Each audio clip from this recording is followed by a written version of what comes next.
Merci beaucoup, mesdames et messieurs, chers téléspectateurs. Nous avons l'honneur et le plus grand plaisir d'être devant votre petit écran pour débattre, comme nous l'avons promis, sur l'immigration clandestine. Donc, l'immigration clandestine, un fléau d'actualité qui gangrène la société sénégalaise, mais aussi rufisquois en particulier. Donc, tey jii dañoo ñëwoon ngir waxtaan ñi nga xamante ne mooy suñu mbokku sénégalais yi waxtaan ak africains yi waxtaan ak l'ensemble des citoyens du monde pour wax leen li nga xamante ne moom mooy immigration clandestine muy xale yi nga xamante ne dañuy jël gaal yi di mbëkki pour dem uti wërsëg. Donc yaakaar naa ne dinañ ko waxtaanee ci biir loolu am nañ fi ñi nga xamante ne ñoom ñoo fi teew mu ci mel ni ay kilifa donc yoo xamante ne ak ay jeunes yoo xamante ne ñoom ci gox bi di yëngatu ñu woo leen fii pour ñu ñëw waxtaanee mbir bi waxtaan ak li nga xamante ne mooy askan wi du ñu bàyyi benn frange askan wi mooy pàcc yëpp la ñuy laal ba tax na ñi nga xamante ne ñoom ñooy teewee waxtaan wi ki nga xamante ne moo di Mamadou Sy borom avenir donc il est là présent monsieur Mamadou Sy. Vous avez aussi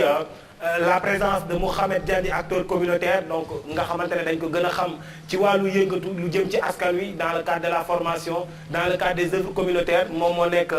sama droite donc en noir. Vous avez aussi la lionne de Rufisque Aram Diop nekk aussi actrice de développement di yëngu ci wàllu communautaire moom it mu ngi na le toog ñu ànd ci aussi tamit ak Souleymane Sey donc borom ndam rek tim il n'est plus à présenter moom aussi tamit c'est un acteur communautaire ñëw ci li nga xamante ne mooy waxtaan wi parce que comme ni ñu ko waxee rek la responsabilité de tout un chacun est engagée raison pour laquelle nous avons jugé nécessaire de mettre en place ce plateau pour en discuter. Donc vous avez aussi la présence de Mansour Ndoye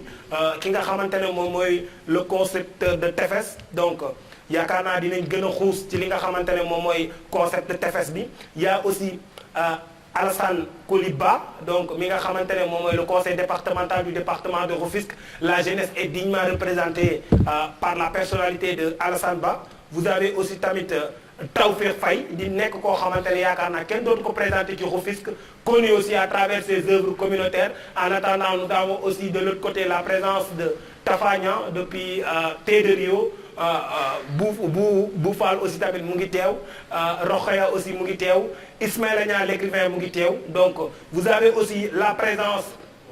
de je dirais pas le jeune le plus dynamique mais en tout cas il est connu à travers les œuvres communautaires surtout dans le cadre du département Assane Ba. Donc mi nga xamante ne moom it ñëw na fi teew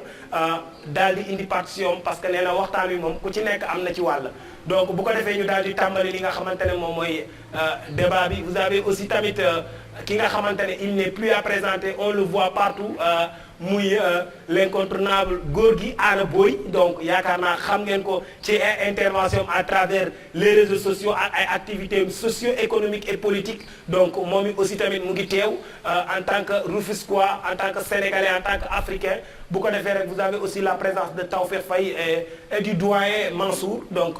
bu ko defee rek sunu papa monsieur Mansour Ndoye moom it mu ngi fi bu ko defee ñu daal di tàmbali li nga xamante ne moom mooy waxtaan wi. Donc en attendant ñuy commencer ma jox la parole à Mamadou Sy donc Mamadou Sy ñu bàyyi la nga nuyoo.